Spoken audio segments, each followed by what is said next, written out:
दोस्तों इस वीडियो में हम देख रहे हैं विषय रसायन शास्त्र असाइनमेंट अगस्त का।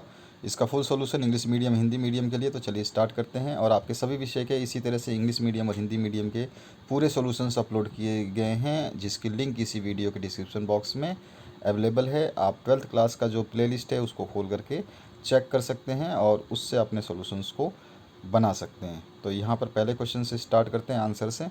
तो पहला क्वेश्चन जो है आपका, अंतः केंद्रीय घनीय और फलक केंद्रीय घनीय, इनको आपको समझाना है, यानी बॉडी सेंटर क्यूबिक सेल और फेस सेंटर क्यूबिक सेल दोनों को समझाना है।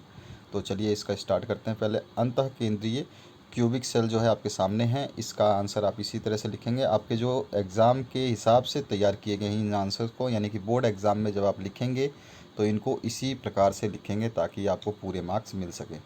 तो ये आपके सामने इसका सोल्यूशन है, जिसमें आपका इस प्रकार के घनीय में एक एक कोष्टिका में 8 परमाणु इसके कोनों पर उपस्थित रहते हैं तथा एक परमाणु केंद्र पर रहता है। ठीक है, इसका चित्र भी बनाएंगे हम, यानी कि इसका डायग्राम जरूर शो करेंगे ताकि डायग्राम से आपको पूरे मार्क्स मिल सके। ठीक है, तो ये पूरा का पूरा थ्योरी लिखनी है। इसके बाद में body centre cubic cell unit का आपको अंतः केंद्रीय घनीय का एक जो है डायग्राम इस तरह से बना देना है। ठीक है, ये डायग्राम हो गया।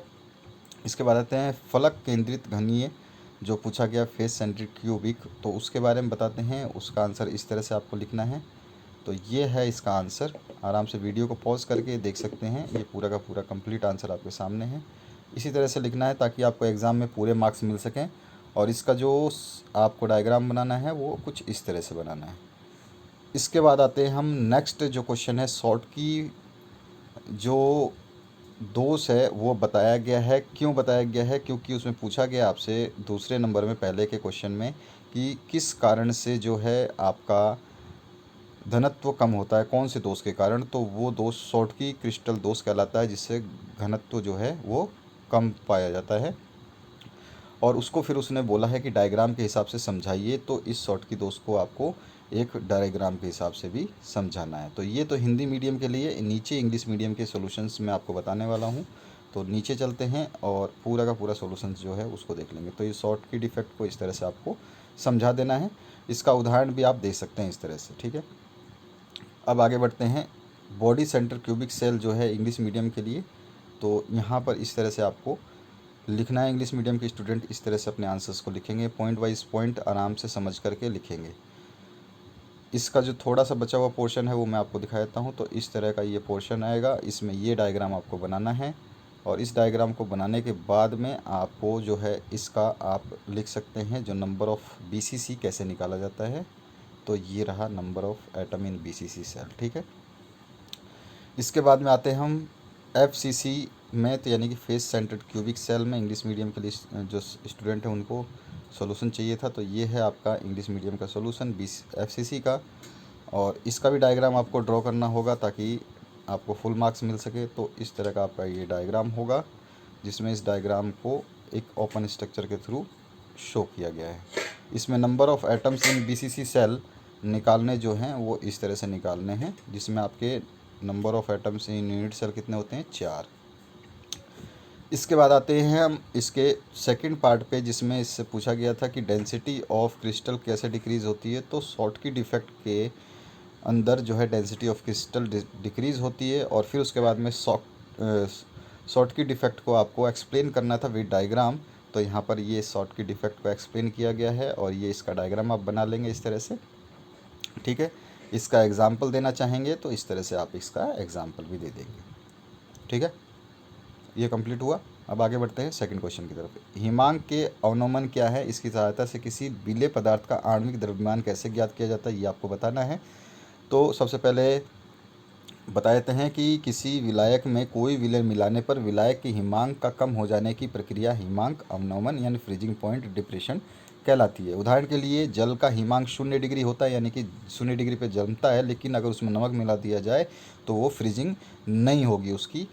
ठीक है, तो इसी को हमने इंग्लिश मीडियम के लिए भी लिखा है, आप यहाँ पर देख सकते हैं। ठीक है, अब इसके आगे जो यहाँ पर क्या है, ये जो है ना एक ही चीज़ को 2 बार लिख दी गई है। ये तो आप ध्यान रखना कि आप कोई सा एक ही लिखना है, यहाँ पे और नहीं करना है आपको, कोई भी एक लिख लेना है। ये लिख ले या ये लिख ले, बात एक ही है, सेम टू सेम है। बस वो क्या है, टाइपिंग मिस्टेक हो गई है। अब आते हैं हिमांक नौमन अवनमन के द्वारा जो है विलय का आणविक मान कैसे ज्ञात करते हैं, तो इस तरह से आपको इसकी थ्योरी लिखनी है और इसकी डेरिवेशन मैं नीचे दिखाऊंगा आपको। तो यहाँ पे देख लीजिए, इसका इंग्लिश वर्जन भी दिखाऊंगा जो इंग्लिश मीडियम के स्टूडेंट है। तो यहाँ पे आप इस पूरे को लिखेंगे और विलयन की मोललता जो है होती है विलायक के मोलों की संख्या गुणा 1000 अपॉन विलायक का द्रव्यमान, वो भी ग्राम में। ठीक है, उसके बाद में आप ये डेरिवेशन यहाँ पे जो है लिख देंगे, ये वाली।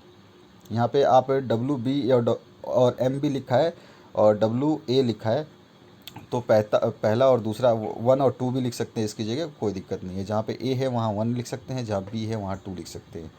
तो इस तरह से इसकी MB की गणना की जा सकती है। ठीक है, ये पूरा सोल्यूशन हुआ। आगे बढ़ते हैं इसका English version. Determination of molecular weight of a dissolved substance. तो सबसे पहले यहाँ पर हम उसको डिप्रेशन इन फ्रीजिंग पॉइंट से कैसे निकालेंगे, तो उसकी थ्योरी है, उसमें कौन कौन से टर्म यूज़ होंगे वो सब दिया जाएगा। उसके बाद में इसकी जो छोटी सी डेरिवेशन है उसको हम यहाँ पे करेंगे। तो इस तरह से इसका डेरिवेशन जो है आप कर देंगे। तो ये इसका आंसर हो गया।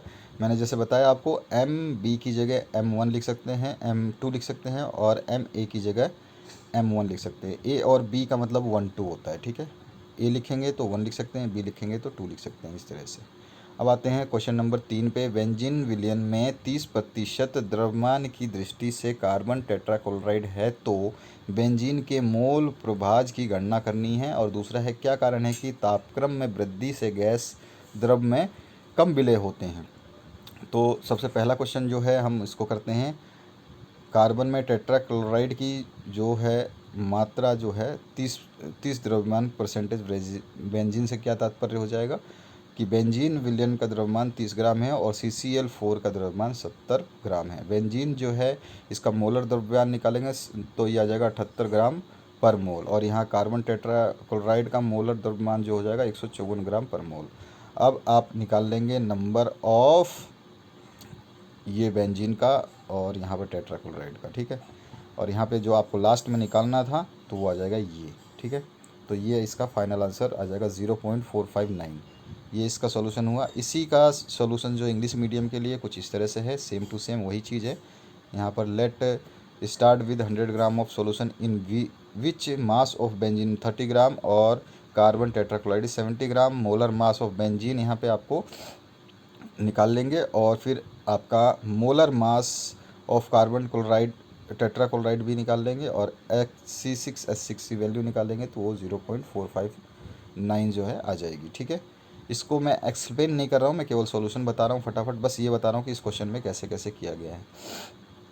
इसी का दूसरा पार्ट जो था, इसमें आपसे पूछा गया था अधिकतर गैसों की ताप में वृद्धि से द्रव में विलयता घटती है क्योंकि घुलना एक उपक्षेपी प्रक्रम है। गर्म करने पर घुली हुई गैस विलयन से बाहर निकलती है, यानी कि गैस प्लस द्रव्य देता है विलयन प्लस ताप, अतः ताप बढ़ाने पर विलयन में गैस की विलयता कम हो जाती है। इसी को आप इंग्लिश मीडियम वाले स्टूडेंट इस तरह से लिखेंगे और यही आप एग्जाम्पल दे देंगे। ठीक है, अब इसके बाद में आते हैं हम चौथे क्वेश्चन की तरफ। तो चौथा जो क्वेश्चन है इसमें अ पार्ट, ब पार्ट, स पार्ट और द पार्ट, यानी कि बहुत सारे पार्ट हैं। ये आपका लेंदी क्वेश्चन पेपर था जो आपका केमिस्ट्री का था। इसमें काफ़ी लेंदी क्वेश्चंस दिए गए थे जिसको हम छोटे से छोटा रूप करके भी नहीं लिख सकते थे, जितने बड़े लिखे हैं उतने बड़े आपको करने हैं। तो पहला इसमें पूछा गया उस गैल्वानिक सेल को दर्शाना है जिसमें ये अभिक्रिया होती है, ये अभिक्रिया। ठीक है, जिसमें Cr की वैल्यू और Cd की वैल्यू दे रखी है। ठीक है, तो यहाँ पर देखिए इसका हिंदी वर्जन और इंग्लिश वर्जन दोनों ही मैं आपको दिखाने वाला हूँ सॉल्यूशन में। तो पहला ए पार्ट की बात करें तो ए पार्ट में हिंदी वाले स्टूडेंट ऐसे लिख देंगे, एनोड बाई ओर और कैथोड दाई ओर है। ठीक है, और यही आपका जो है वो सेल को दर्शाया हमने। और इंग्लिश वाले इस तरह से लिख देंगे, यही चीज़ सेम इक्वेशन रहेगी, बस anode is on left and cathode is on right, यही वाली इक्वेशन रहेगी, बस इतना लिखना है। तो इंग्लिश मीडियम हिंदी मीडियम के लिए पहला ए पार्ट हो गया। बी पार्ट की बात करते हैं तो बी पार्ट में हिंदी मीडियम वाले लिखेंगे दिया है और इंग्लिश वाले लिखेंगे गिवन। ठीक है, बाकी ये ई नॉट CD+2 आपको क्या है -40 दिया हुआ है और Cr+3 कितना दिया है -74। तो सेल का जो ई नोट निकालना है, यानी कि इंग्लिश वाले लिखेंगे E naught of cell equals to E right minus E left. Right में आपका क्या है कैथोड है और लेफ्ट में आपका एनोड है। ठीक है, तो कैथोड लिख सकते हैं ई राइट की जगह ई कैथोड लिख सकते हैं और ई लेफ्ट की जगह ई एनोड लिख सकते हैं, और इन दोनों को माइनस करोगे तो ये आपके पास 0.434 वोल्ट आ जाएगा इसका आंसर। अब सी की बात करें तो धनात्मक इलेक्ट्रोड पर होने वाले अभिक्रिया यानी reaction occurring on the positive cathode, तो ये रिएक्शन आपको लिख देनी है। और डी पार्ट में ऋणात्मक इलेक्ट्रोड पर होने वाली अभिक्रिया जो है वो आपको reaction occurring on the negative electrode, वो ये लिख देनी है। तो इस तरह से आपका ये हिंदी मीडियम और इंग्लिश मीडियम के लिए कंप्लीट सोल्यूशन हो गया। आपके सभी विषय के सोल्यूशंस अपलोड कर दिए गए हैं। अगर आपको कोई विषय का सोल्यूशन नहीं मिलता है तो आप इसी वीडियो के डिस्क्रिप्शन बॉक्स में अपने क्लास 12th क्लास की प्लेलिस्ट को ज़रूर देखिए। CG BSc class 12th exam papers के नाम से जो आपका पोड का प्लेलिस्ट बनाया है उसमें आपको सब मिल जाएगा। तो आशा करता हूँ इस वीडियो से आपको काफ़ी हेल्प मिलेगी। Thank you very much for watching this video.